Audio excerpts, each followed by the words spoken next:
Hello, I'm Mike Gertson from Coastal Community Credit Union. As the largest financial service organization on Vancouver Island and the Gulf Islands, we have the pleasure to introduce our next session, The Future of Post-Secondary. We are excited to sponsor this session and be a part of the engaging conversation that will no doubt come from our panel sharing their insights. At Coastal Community, we believe in supporting post-secondary students and each year offer thousands of dollars in bursaries and scholarships to Islanders. Thank you for attending, and please don't forget to check out our exhibitor booth in the virtual summit platform to connect with us. And for more information on Coastal Community, visit our website at cccu.ca and connect with us on social media.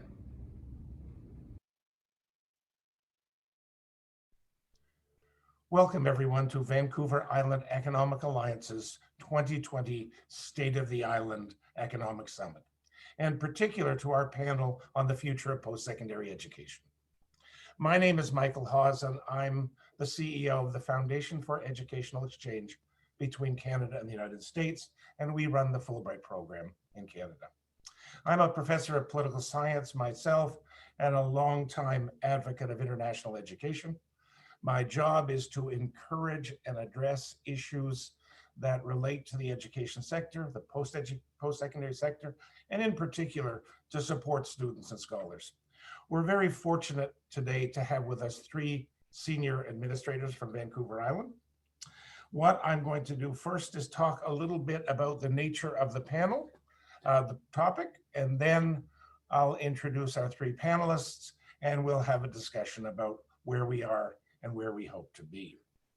As you can all appreciate, the global pandemic has impacted post-secondary education here on the island, across the country, and around the world. Based on guidance from public health authorities, many universities have moved from an in-person co-located environment and traditional teaching model to a much more diverse hybrid model, a model that allows for online learning, distant learning, some in-person learning, and other fairly innovative strategies. In truth, there's been a dramatic move in recent years towards online learning, but the pandemic caused a sudden and dramatic break, a change, a requirement for all of us to move to a different model.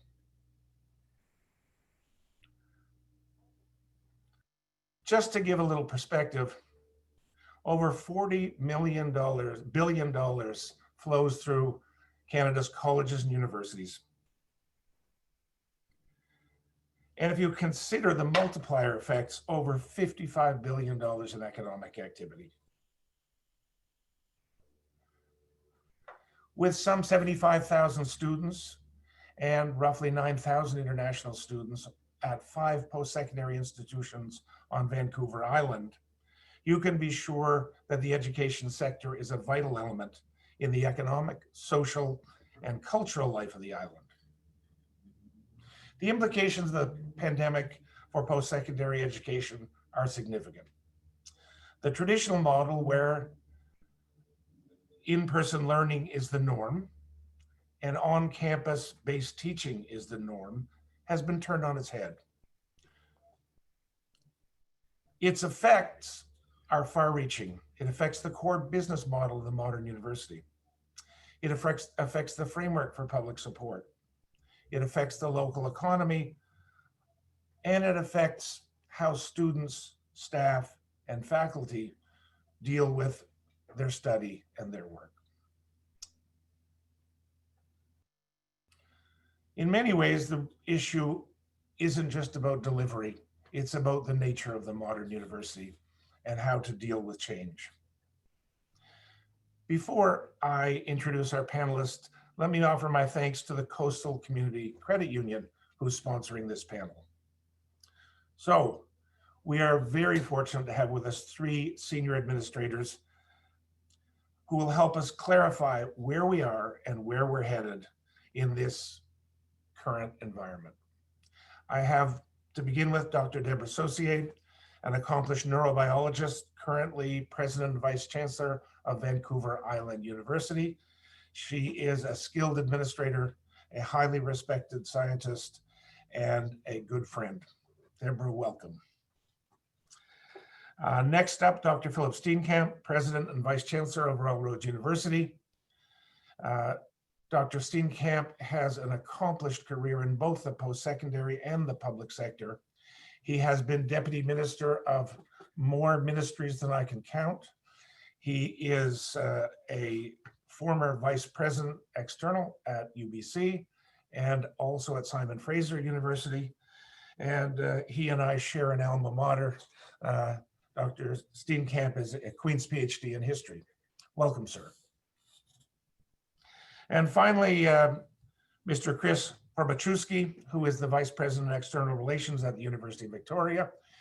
He has significant senior executive experience in the advancement field, starting at the University of Manitoba, moving west to the University of Lethbridge, and now finding his real home here on Vancouver Island at the University of Victoria. Welcome, Christopher. All right. What we're going to do today is I'd like to ask a series of questions, and we'll just do a little back and forth. This is a big topic with a lot of far-reaching implications. What I thought we'd do is try to structure this a little. What I want to do, if I can, is first ask each of you to take a couple of minutes and let us know what your university is doing specifically at this current moment with respect to delivering and making sure that your students and your colleagues are getting the kind of support that they need. Perhaps we can start with you, Deb. Sure. Thank you, Michael. I'd just like to say that I'm coming to you today from the unceded territory of the Steenkamp First Nation. And I, myself personally, and our university are grateful for their support all the time and every day. You know, Michael, it's an interesting question because our response has really evolved and adjusted over the past 7 months. And doesn't it feel a lot longer than 7 months? In the beginning, our first focus was on supporting our students and our employees with the goal of completing the spring semester. And then over the summer, we worked hard to continue to develop our courses and our coursework to help promote confidence that our students would have high quality education in the fall of 2020. Both groups of people, though, I would say, had to rapidly evolve to and adjust to doing a very different way of doing things. We moved more than 80% of our offerings to a technology-mediated format in a week, right? And we kept a number of things face-to-face regardless throughout this entire time. Things like experiential learning opportunities like Practica, but also our trades programs continued to meet face-to-face. This really required heavy lifting by the part of our staff and faculty to work with WorkSafe to ensure that everyone were able to do so safely. But the other thing I think that we really need to spend some time thinking about in this is that we developed a broad range of mental health supports for both students and employees and tried to develop virtual opportunities for people to connect and engage. This involved things like keeping our library open so that our students could access technology and have safe places to study. But also, many of our students were financially affected. Many of them are in the kinds of fields for part-time work to help support their studies that were instantly shut down, right? And so they didn't have those paychecks they were relying on. So we deployed within a few weeks, $300,000 in emergency bursaries for students who were facing financial emergencies. We refunded parking passes, meal plans, the final month of room and board at our residences for spring 2020, and a whole bunch more. But the other thing I think that we're really proud of is the fact that we recognized early on that our broader community also faced challenges and that we had a responsibility to help address and mitigate those impacts as well. And so working with MyTax, we developed 2 responses to help our communities. And first off, very early. And the first was to subsidize the stipend for the internship component of our MBA students, which allowed them to work with local businesses, not-for-profits, NGOs, et cetera, for a semester for a cost to the business of $2,500. That's a 75% subsidy. And these remote internships help those businesses to pivot and give our students real valuable real world experience that we know is critical to their transition to work. The second project with MyTax also had us partnering with North Island College, where we established a one-stop shop called Vancouver Island Work Integrated Learning, which helps provide a regional approach to facilitate employer engagement and enhance these opportunities for our students. These services included comprehensive supports for businesses on every aspect of hiring a student, from creating job descriptions to onboarding, interviewing, and the like. This allowed both VIU and NIC to support Vancouver Island employers north of the Malahat to create new opportunities. But I think what also is clear there is that we recognized that there was a special strategy needed for rural and remote employment opportunities and employers. And so we worked hard to find it. I would be remiss if I didn't add this last bit, and then I will hand it over to the next person. And that is, our researchers also felt the need to engage with the broader community, and their research has ranged from examining public health responses and their efficacy to understanding how families and communities have adapted, how their attitudes are changing, and how their behaviors changing as a result of this pandemic, but also things like the impact of COVID on vulnerable groups. And I know we'll talk about this a little bit later. And then last but not least, we launched in June the Office of Community Partnerships to have a spot, an entry to the university for our community to find ways in which our researchers can help solve the problems in our communities and provide expert advice on how to evolve and change. These relationships, I feel, with our community who support us, we need to support them back, and they're even more critical now if we're going to build back stronger in 2021. Thank you, Michael. Thanks, Deb. Phil? Thank you so much, Michael, and thank you for the invitation to participate in this panel, and greetings to Deb and to Christopher as well.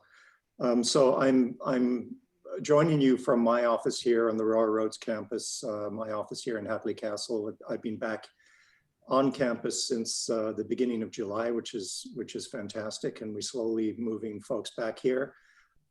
I'd also like to begin by acknowledging that we are situated on the lands of the Lekwungen and the Kasapsan people, whose families and ancestors have lived on these lands for thousands of years, and we work in very close partnership with our Indigenous neighbors.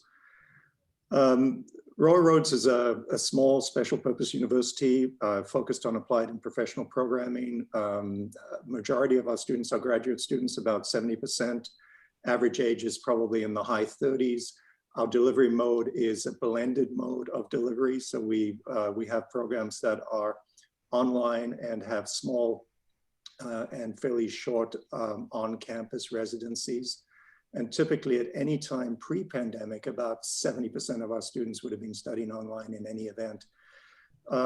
So when the pandemic hit, we didn't have as heavy a lift as some other institutions had, and yet it was still extremely busy for us because we had to move the balance of our on-campus programming online entirely, and we do have some exclusively on-campus programs, particularly for international students. And we had to move all of our residencies online, and moving residencies online is enormously difficult because residencies are typically 2-week intensive, immersive experiences, which run, from early in the morning until late at night. So it was really interesting to kind of redesign those. The other thing to note for us is that this year is our 25th anniversary as a public institution. And what a year to have a 25th anniversary. We had all kinds of fabulous activities planned. We've been able to do nothing in person. So we've had to kind of rethink our approach here. Like Deb mentioned, we had this very rapid transition, set everything up online. Our first focus was obviously on our people, on our staff and our faculty, and on our students.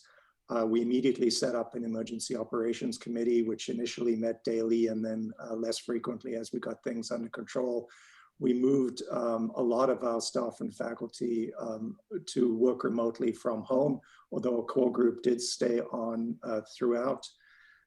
We focused on frequent, consistent, transparent communication throughout all of this. We, like Vancouver Island University, put in place a special fund for student emergency assistance because there was a huge demand there. We as well engaged in the MyTax program to subsidize internships. We put in place additional supports for counseling as well. And importantly here, because our campus is regarded as sort of the Stanley Park of the West Shore here, we moved quickly to try and reopen our grounds and our gardens when we were able to do so, so that the community would have a place to come and recreate and relax and sort of take their minds off of things.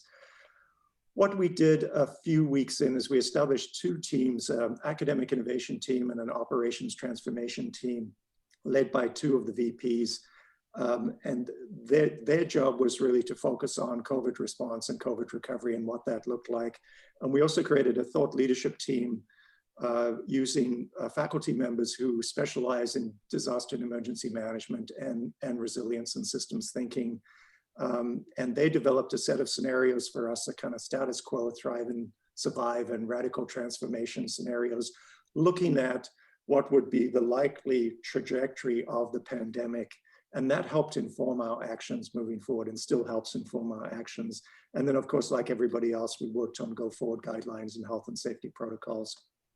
And we're working very actively on a return to work on campus plan right now. We've got about 40% of our employees back on working on campus, and we want to build that up.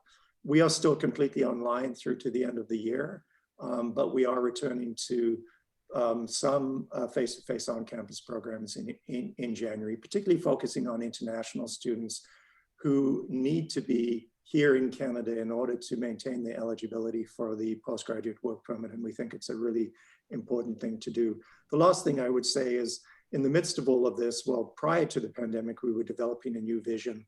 And so we've taken the opportunity actually during this period to launch our new vision, because it's been a really good rallying point for the community, not simply focusing on COVID recovery, but thinking about our future, and thinking about our future in a moment in which we've seen an abrupt kind of nonlinear change too, has really sharpened our minds and our focus. And it's been a really good exercise to kind of catalyze the thinking about where we should be heading. So I'll leave it there and look forward to the other questions. Thank you. Thanks, Phil. I'm deeply sympathetic to your struggle about celebrating your 25th anniversary. This is our 30th anniversary in Canada and our 75th anniversary worldwide. We had events scheduled weekly for the year. All of them now are just dancing about in my head. But thank you. Christopher, can I turn to you, please?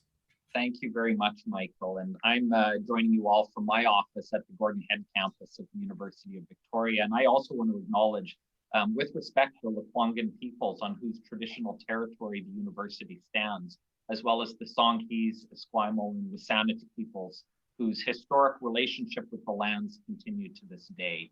And I'd also like to say hello to Phillip and Deborah and yourself, and just thank you for the opportunity to participate in this. And also to thank both Phillip and Deborah for outlining basically what the University of Victoria did as well in our response.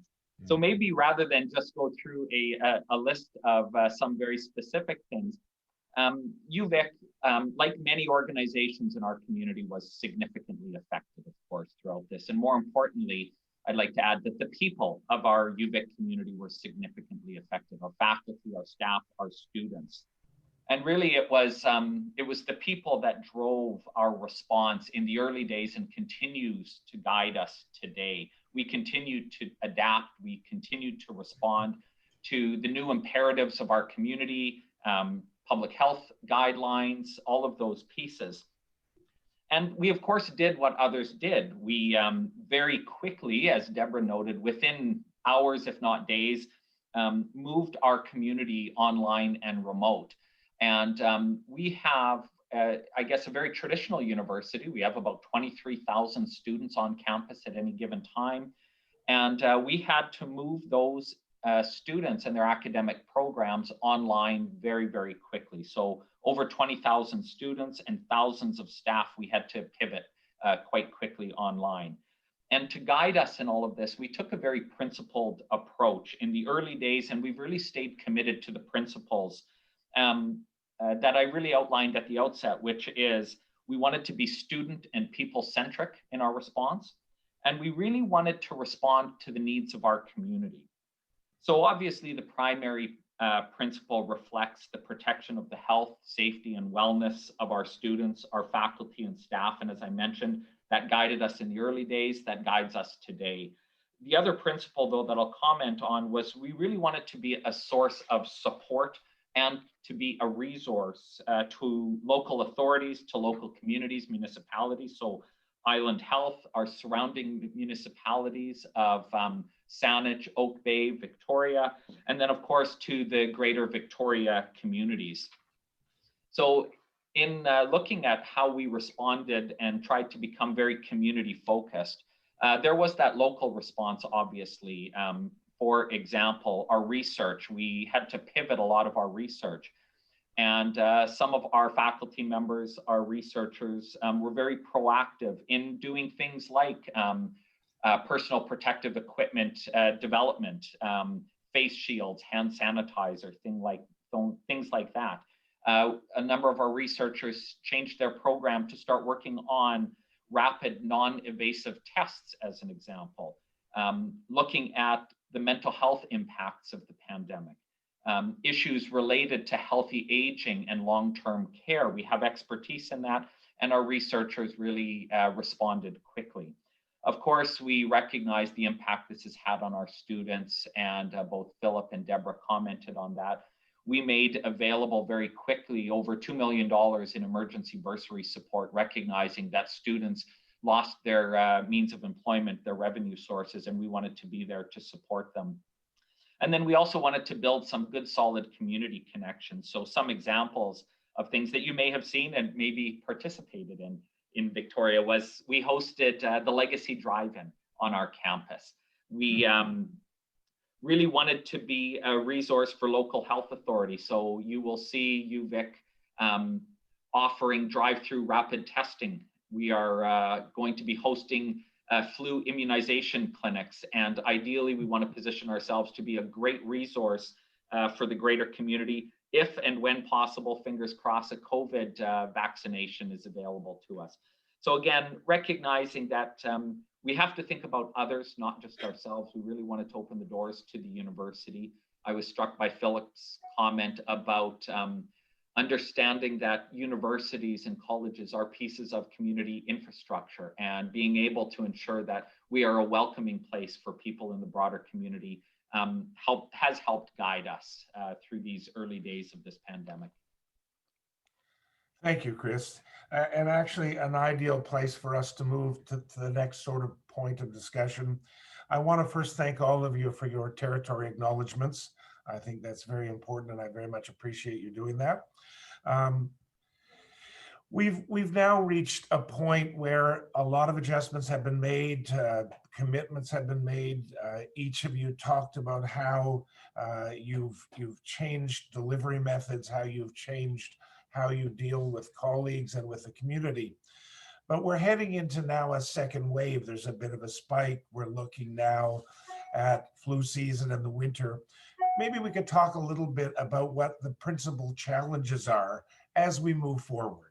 Now that these adjustments have been made, looking forward into the new year and beyond, how do you see and how can you address some of the most important challenges, whether that's to faculty, staff, or students, and maybe even more especially, as many of you have pointed out, to your role in your own communities? Perhaps we could start with you, Deb. Sure. So I actually, I'm going to maybe go a little off topic. I'm sorry, Michael, but let's make sure I promise I'll wrap it back together. Sure. And what I see in our communities that we serve are two things working in tandem.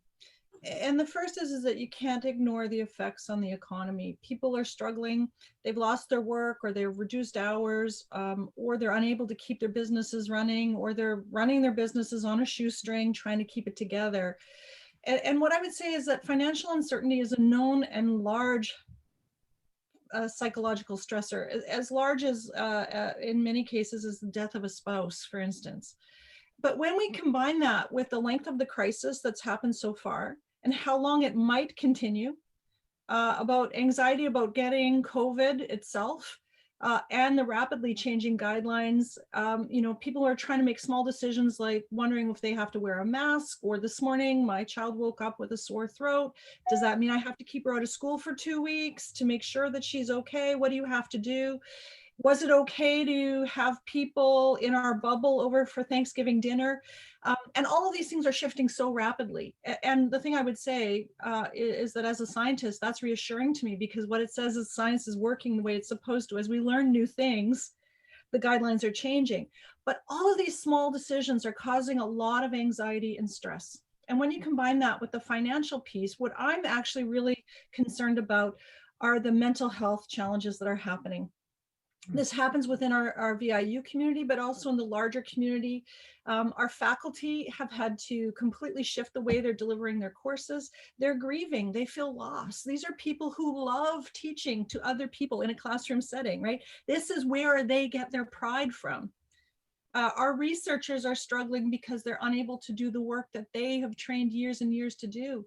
And our students are especially the 17 to 23-year-old students, which are sort of our typical age group, they are in a social development phase where they need contact with each other to be mentally healthy, right? And all this pandemic has taken all of that away. And on top of it all, one of the things that happens with our students often is that the classroom is a really neutral sort of space, and the classroom equalizes things. So when we're zooming into somebody's house, that may not be a safe spot for them to do this. So there's all of these pieces going together. And I know that's a lot of doom and gloom, but I think what we're doing and what we need to figure out how to do is how to do things differently to build resilience in ourselves and our communities. And I see us as universities have a critical role in mitigating these kinds of challenges. You know, we're working, as I said earlier, on with local businesses on plans to shift and change the nature of this work. And we will hopefully continue those kinds of things as we can come back more and more to face-to-face and in-person interactions. But the other piece we also have to look at is some of our students actually are liking being online. Some of our faculty are too. If we go back, do we have to go back entirely to how we were before? Or is there a middle point that will actually promote the mental health and well-being for everyone? I believe, and you know, I've spoken about this, that much of what you learn at university is learned outside of the classroom. Sure, I learned an awful lot about my discipline in the classroom, but things like respectful communication, how to disagree with each other, resiliency, social skills, team building, all of that is learned in a more holistic environment than what we're able to do right now. So one of the things I think we really need to think about, and what we're focusing on, is trying to ensure that we have those kinds of experiences and supports in place, so that regardless of the format that we're teaching in, we can have people develop that resiliency, promote mental health and well-being, and incentivize that. Too often, I think in our communities, we incentivize overwork, this sort of excessive type A personality behavior, competition that's unhealthy, and the like. And what can we do to actually promote mental health and well-being? It's a key part of what we need to address as a community, but also as an institution, and it's going to be a key focus for us moving forward. Well, first of all, Deb, that's a direct answer to my question, because I'm hearing you say that that one of the biggest challenges is the mental health, social isolation, especially for those persons who might not have an effective support network, and not just the support that's taken away from that co-located in-person activity at the university, but we're also living in bubbles where other elements of our support network have been taken away from us, or we've chosen to be sensible and responsible and operate inside those bubbles. So a very direct answer to my question. Thank you so much. Phil, your situation is a little different. As you pointed out, your students are a little older. You were online more than anyone else to begin with. What do you see as the principal challenges moving forward? Well, much of what I would have said Deb has covered, but maybe just to reiterate a few points. I mean, this is for, I think, all of us, the most significant kind of challenge we've experienced as a global community. This instance of abrupt nonlinear change and a kind of crisis that cascaded from one sector into every other sector. So a health crisis, which then became an economic crisis, became a social crisis, became a mental health crisis. And so wherever we look, there are challenges. And so what Deb said, I think, is absolutely, dead on. I mean, this has been a trauma. This has been a trauma, and we have to think about it as a trauma and how you recover from a trauma. But unlike other crises which occur and then you recover from them, this is an ongoing crisis. So we are responding to it while we're also trying to recover from it. And that takes enormous energy. And I think psychically, it's really challenging for all of us. And people talk about the sort of 6-month window or the 6-month sort of barrier you hit when you're dealing with the crisis, and just the fatigue and the exhaustion. So I think recognizing that and being empathetic is probably the most important thing we can do. Empathetic leadership, I think, is absolutely critical right now. Thinking about what people are thinking and feeling. We might feel we have it together and we are well informed and we are in control. Other people don't have that sense necessarily. Although I think we also need to be mindful of how this is affecting us as well, because it is also mentally exhausting and emotionally exhausting at times when you're trying to maintain the sort of health and well-being of an entire community. But I think about empathetic leadership, and you look at the examples of leadership around the world right now. I mean, terrible examples immediately south of us, a terrible example immediately south of us, terrible example in other authoritarian and sort of populist countries. Where leaders have really stood out is where they have led by empathy. And Jacinda Ardern, the Prime Minister of New Zealand, I think, is just a prime example of leadership by empathy. And would be very interesting to see how she's rewarded in the upcoming election for that stellar leadership. But the particular challenges right now are, and I'll talk about our campus, it's just risk appetites all over the map. I mean, some people have been quite comfortable staying working on campus, and I think others we will have to drag back. Not that we would drag them back, obviously. And Deb, I think, raises an interesting point about us looking at a different model moving forward, and I think there's an element of that. But I have some faculty who would happily stay working at home forever. And that's just not workable in an environment where the strength of our model is the blended approach. And there is particular power in place as well. And this place, our campus with its particular setting, has tremendous power. And it's important for our future that we continue to leverage that power of place. So understanding that different risk appetite and being sensitive to it, making the accommodations you need to make, but also giving that gentle push as we move forward, I think is going to be one of the major challenges. On the community front, Deb absolutely nailed it too. I mean, the community has gone through an incredible disruption. The universities, in some senses, have been insulated. I mean, most of our folks are still employed. Our business lines continue, albeit in a different fashion. But out there in the community, I mean, you see absolute devastation. I have a daughter who works in the hospitality industry, and she and her friends, I mean, lost their jobs immediately. And you think about hospitality and tourism and how all of those folks are going to come back. So the challenge is for us to think as institutions how we assist in that recovery and in rebuilding. So I'll leave it there, Michael. Thank you. Well, thanks, Phil. And I can't let this go. The Prime Minister of New Zealand is, of course, an alumni of the Fulbright program. We're quite proud of her. Absolutely, and I'm with both of you. There's no question that the most serious challenge is how we deal with people's anxieties, their frustrations, their daily life, how we help them move forward. But one thing that did strike me, Phil, and I want to move there, is the question of how that affects the university itself. The financial model for the university involves people being on campus. It's food delivery, it's dorm rooms, and these are sunk costs. These are structures that are currently in place. Maybe we can talk a little bit about the implications for the university and perhaps turn to you, Chris. Thank you. And, I do want to make sure that I echo both Phillip and Deborah's comments that this crisis is more than economic. There's the social and, of course, the health implications of it. But since you asked about the economic implications for the university, I will try and focus some of my comments on that. And our approach here at UVic was really from a financial perspective, is we wanted to build a bridge across a chasm, is basically how we've approached this from a financial perspective. We want to look to the other side of this current crisis that we are in. And of course, you can do that purely on an economic perspective. And for context, I'll give you some sense. So University of Victoria attracts 75% of its students from outside of this area. So we definitely are a net importer of people.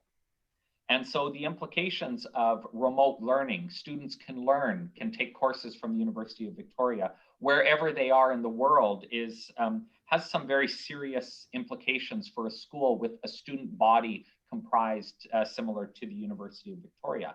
So the impacts at UVic have been significant. However, I'll say that we are maintaining an attitude of cautious optimism. So we've seen very negative effects, both on our revenues. And of course, we've seen, as I alluded to at the outset, the necessity of pivoting. And that, of course, has some implications for investments that we have to make. So our experiences have mirrored many businesses on the island, not to the same extent, I think, as Phillip so rightly put out. We have been somewhat sheltered from this. However, we have had concerns about revenues, tuition as an example, especially as it relates to the numbers of students that have enrolled.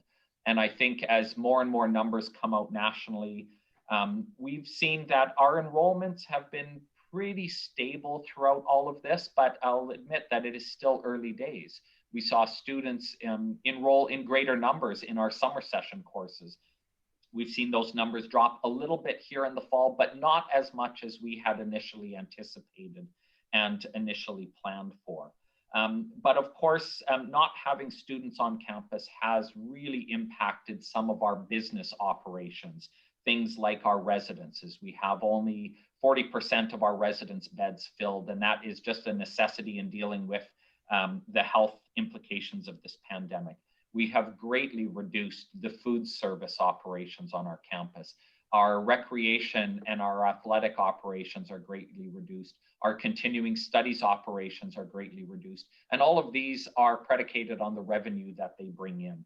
So unfortunately, we've seen the impact on people. We've had over 160 members of our community, our colleagues here, temporarily laid off as a result of this. But what we wanted to do, again, that theme of a bridge over the chasm, is we really wanted to continue to ensure that those individuals who are suffering through a temporary layoff continue to have health benefits, that we've structured it in such a way that they are, it will not affect their continuity of service at the university, so that there aren't those long-term implications. I've been speaking a lot about the revenue side. I mentioned also that we've seen a significant increase in expenses. It costs to move students online. We had to build out new systems. We had to bolster bandwidth. We had to ensure that the supports were there for our faculty members and our researcher, because at the end of the day, we wanted to make sure that we did not affect the academic quality. We have to rebuild a student experience. How do you build community when everybody is remote throughout the world right now? So we had to make some significant investments and supports to ensure that academic quality, that experience remains for our students. And then, of course, we all spoke recently about the investment in supports for our students and supports for our community, that emergency bursary support, those mental health supports.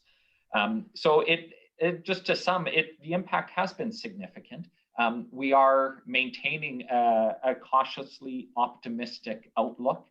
And I look forward to hearing from my colleagues here what their take on this as well is.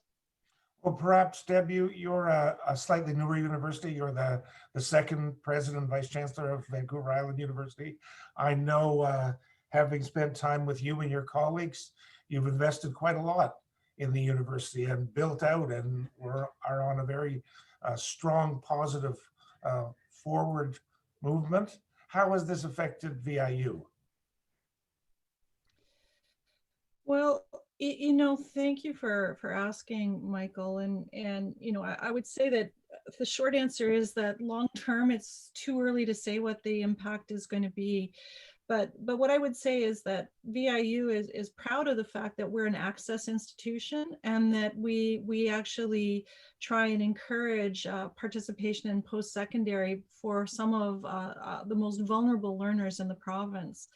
And I'll be very frank, many of those students have not done well in the pandemic. And so we've seen decreases in our enrollments, obviously the international ones that many folks have seen because of our closed borders and the desire for international students to study in that point of place, as Phil quite rightly mentioned. But also because some of our most vulnerable learners either don't have access, they're across that digital divide. They don't have access to the hardware or the internet speeds or these sorts of things that allow students to study in a technology mediated format. But also, we also serve a large group of folks who are engaged in adult basic education upgrading. And it may be that an online format, the lack of personal touch, in a sense, is not allowing them to study in a very effective fashion. So we're facing financial uncertainties just like everybody else. And I agree entirely with Chris. Online or technology mediated, however you want to call it, it certainly isn't cheaper. We've had to invest significantly in our IT infrastructure, bandwidth, all of the same things that I'm sure Phil and Chris are had to do. But also, I had to talk with our VP admin yesterday about why our hydro bills are going up. And I was sort of scratching my head on that one. And basically just simple things like we have to change the air in all of our buildings more frequently to keep everybody safe. And we can only use a half to a third of those buildings anyway because of the restrictions and keeping people spaced out. So you get the picture. This is a complex sort of financial reality. But also like Phil and Chris, we're using this as an opportunity to plan. We're engaging in our first institutional strategic plan. We started it about 4 months before the pandemic started. So we're still in the planning phase of it, but we're using this as an opportunity to plan to make ourselves more resilient and more responsive to the needs of our communities. The other thing, though, is that this plan will also look at our long-term sustainability and financial stability. I think some of our activities, many universities, and I hope I'll make the other colleagues smile on this one, academics are attracted to shiny things. And we start hundreds of things and almost never stop them. And so one of the things we're also going to do with this planning exercise is start to look at the things that we're doing and ensure that they make sense given the mission and mandate of our institution, and really take this as an opportunity to really streamline what it is that we do, stick to our knitting to ensure the long-term financial stability of our institution. Thank you.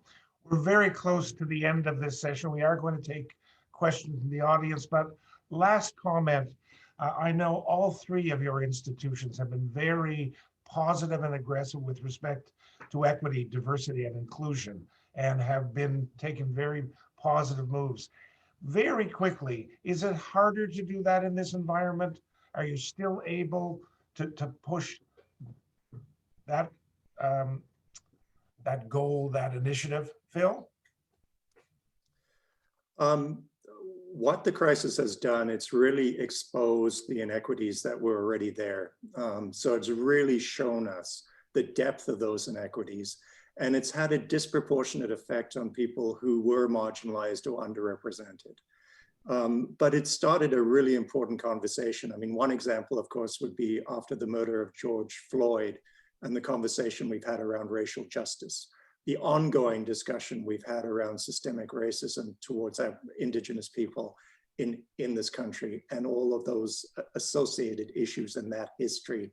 I just found the whole narrative around statues and who should be honored in the public square to be such a fascinating kind of conversation through all of this. So it has made it difficult. It's brought things to the surface, and it's forced us to confront them. I mean, we, like many other institutions, I'm sure, we've established an anti-racism task force.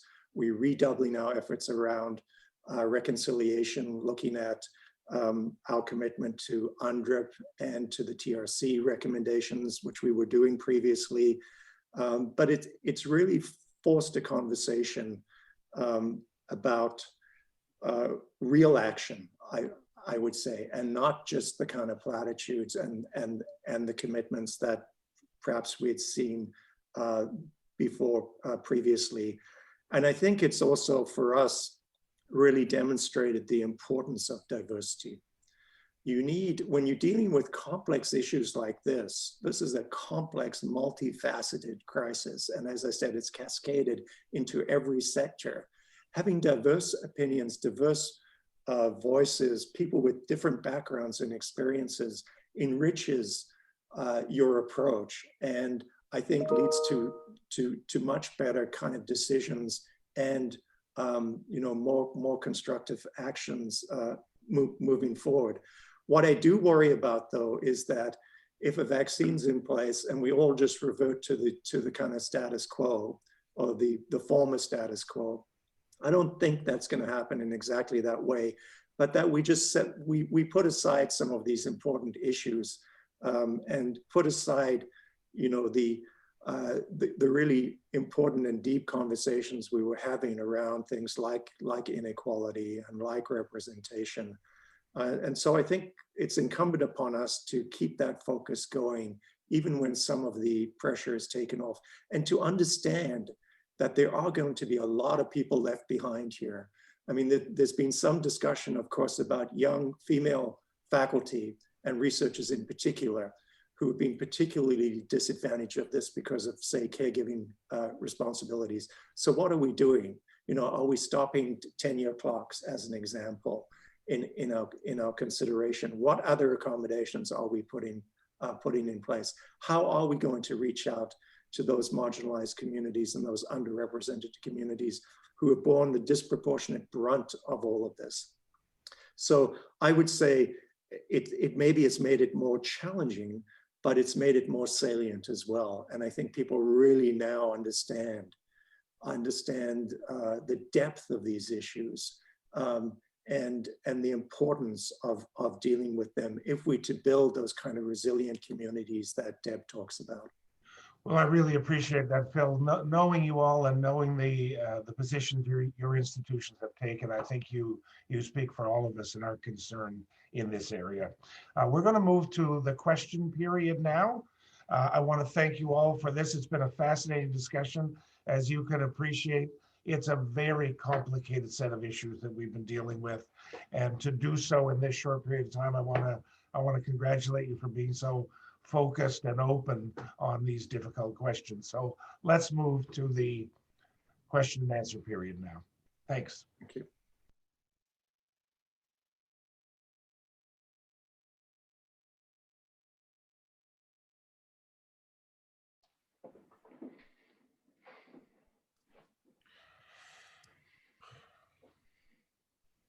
Well, here we are live. I've got a series of questions from the people who've been attending today. I want to start with an anonymous attendee who asked specifically, do you feel that the provincial government is helping or hurting your ability to recover financially from this pandemic? And how has that affected enrollments? I'm gonna call on Phil because not only does he have the university experience, but has some very senior government experience, so maybe has some insights that will help us all. Phil? Well, thank you, Michael, and thank you for a good question. Of course, we've just had an election here in BC with the majority government just elected, so I have to be careful about what I say about a future government.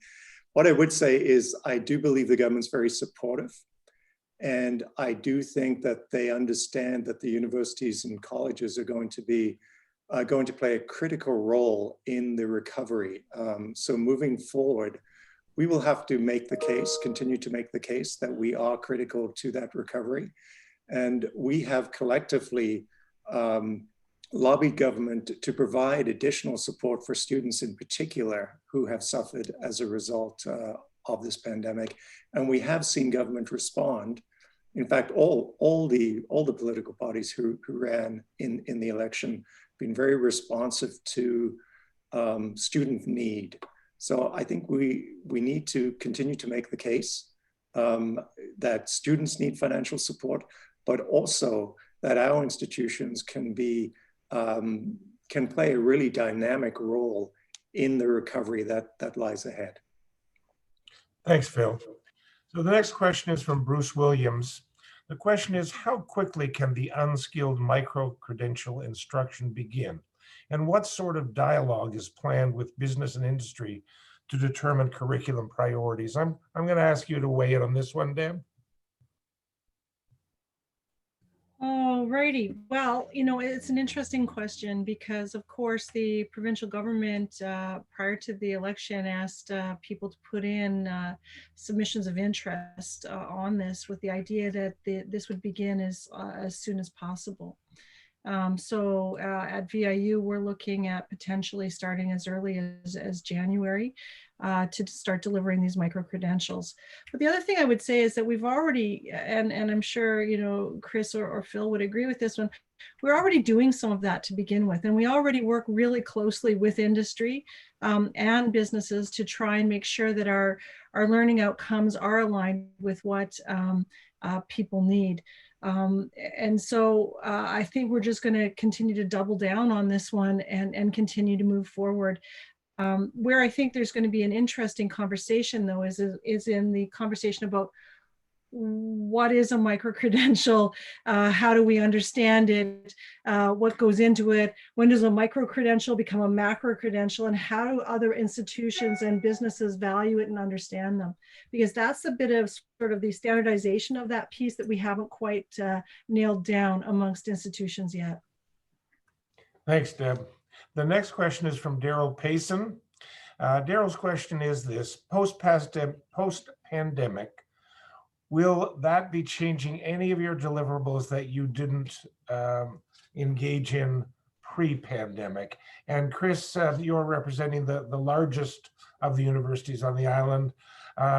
Is this going to change, not your delivery model, but the number and type of programs that you deliver? I think it will. Still a little bit too soon to tell, but I would like to comment that I think it will change our delivery model a little bit. I think students in particular have become more and more accustomed to a hybrid method of course and program delivery, and that's one of the pieces that I think we will look to retain some elements of that, without a doubt. But at the end of the day, we're an institution that focuses on teaching, on research, on community engagement, and our commitment and our deliverable to all three of those pillars is going to remain. The balance may shift a little bit. I'm just, speaking from our own experience at UVic. The types of ways that we're looking to engage with the community is different. We want to be very responsive to the needs of the community as we move into, hopefully soon, a period of recovery in the economy, recovery in our communities. So how we're engaging may shift a little bit, and that's definitely one of those deliverables. Thanks, Chris. If I could do another question, which is, I think, a follow-up to that, is do you expect a significant number of retirements or change in faculty, given those people who might not be comfortable with the hybrid model or online teaching or these new priorities? I'll, I guess, comment on that very quickly. I think what we've seen this year is a little bit of a pause on retirements as there's so much uncertainty in the economy, so much uncertainty in our communities that people are looking for that grounding and that certainty. So I would suggest that many of our colleagues who perhaps were on the verge of retirement are postponing their plans a bit at this point in time. also just reflecting the uncertainty and the volatility in financial markets right now. I would say for the most part, our faculty have risen to the challenge of online learning and pivoting their delivery models. That's actually been a wonderful sight to behold, how faculty very quickly, as Deb mentioned earlier in the session, moved to an online form of delivery so quickly and so effectively. Thanks, Chris. I appreciate that. And I think that does reflect the experience in a lot of places. There were a lot of concerns early on about whether that would happen. And I think a lot of the colleagues across the country have really stepped up in this regard. So Deb, let me ask you this one. This is Dirk Heidemann. He asks, given that international students play such a big part of the life, culture, and income at VIU, how is VIU going to address the issue of some international student declines? And do you have a plan for replacement for that income and those voices? Mm-hmm. So my funny answer that came to my mind as soon as you asked me that was, well, my money tree is growing well right now. No, absolutely. But what I'd like to just say to begin with is the first part of that question that you asked me, and that is that at VIU and myself personally, we believe that international students are so integral to the experiences of our students. They bring a global perspective and that diversity that Phil was speaking about earlier in the session to conversation and different life experiences and the like. And the other key thing, and Michael, you and I have spoken about this as well in other settings, is that one of the great pieces about international education is the soft diplomacy aspect of it, right? When we have international students go home, we export Canadian values and Canadian educational expectations back around the world. So I see that as a huge aspect of why we do international. And it's so much more than financial. But what I would say is that absolutely we have plans in place. The borders opened for people with approved visas last week. And we're already starting to see people requesting quarantine in our residences so that they can actually meet the requirements to stay here safely. And I would also add that almost every single post-secondary institution in British Columbia has approved plans that have been approved by both the federal government and working together with the ministry here. So we're ready. We're going to be doing things like where possible, bringing in people who would be in cohorts so that they would work in small sort of pods of people so that there's less chance of this mixing that we know is a challenge. But we know that our international students desperately want a domestic Canadian experience. And I think that the experiences, particularly on Vancouver Island, and I'm doing my superstitious behavior and touching wood now, say that we should be an incredibly attractive place for international students, given the public health efforts and the efforts of our government and the institutions here to provide a safe educational experience. Very helpful. Thank you, Deb. Last question in this session, and we will have an opportunity for all of you who'd like to join the roundtable at 4 o'clock. But last question to you, Phil. Given that Royal Roads is a slightly different kind of institution, your students are a little bit older, you have a very heavy reliance on students from outside the region, and offer a range of programming that's a little bit different from either VIU or UVic. One of the questions is, if you think several years beyond the pandemic, how do you think students might be the same or different? Are you going to draw from the same students? Are they going to be the same profile? Are you looking for changes in that area? I think that is the million-dollar question. I do think we have a challenge as institutions to reach out to those people who have been the primary victims of this pandemic. If you look back to the 2008 recession, it was clear that there was an entire generation which has suffered as a result of that recession and never really regained their footing. We hear in this pandemic that in particular, women have been affected. We hear that Indigenous people have been affected. other marginalized groups as well. So I think it's really incumbent upon us, working with our partners in government and in society generally, to think about how we can reach out and serve those communities, so that this isn't what they're beginning to call a sort of K-shaped recovery, where some people continue to do well and others continue to do poorly. And that seems to be the way things are shaping out a bit in the US. I think in Canada, with our social infrastructure, we probably have more capacity to kind of deal with that. So to answer the question directly, I think you will see, for us in any event, we attract a lot of early or mid-career professionals who are typically looking at getting that credential, which will help them take the next step in their careers, or to change career. I think we will see more of that because the world of work continues to change. It was changing pre-pandemic. I think post-pandemic, we've seen a massive acceleration of that. And we spoke earlier as well about micro-credentials.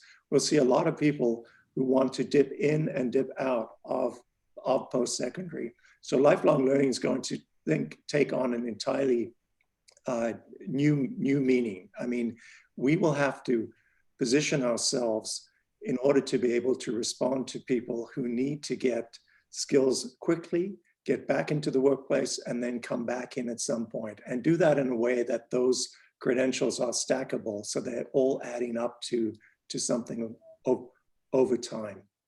Thank you. Thank you so much, Phil, and thank you all. This has been a fascinating discussion. We will have the opportunity in just about 25 minutes to have a roundtable where we can get the audience directly involved. Let me take this opportunity to thank all three of you, to thank the Coastal Community Credit Union who sponsored this panel. And in addition to my thanks, all the panelists will receive a gift from the St. Jean Cannery and Smokehouse. So I hope you enjoy that, and I hope see you all soon. Thank you. Thank you.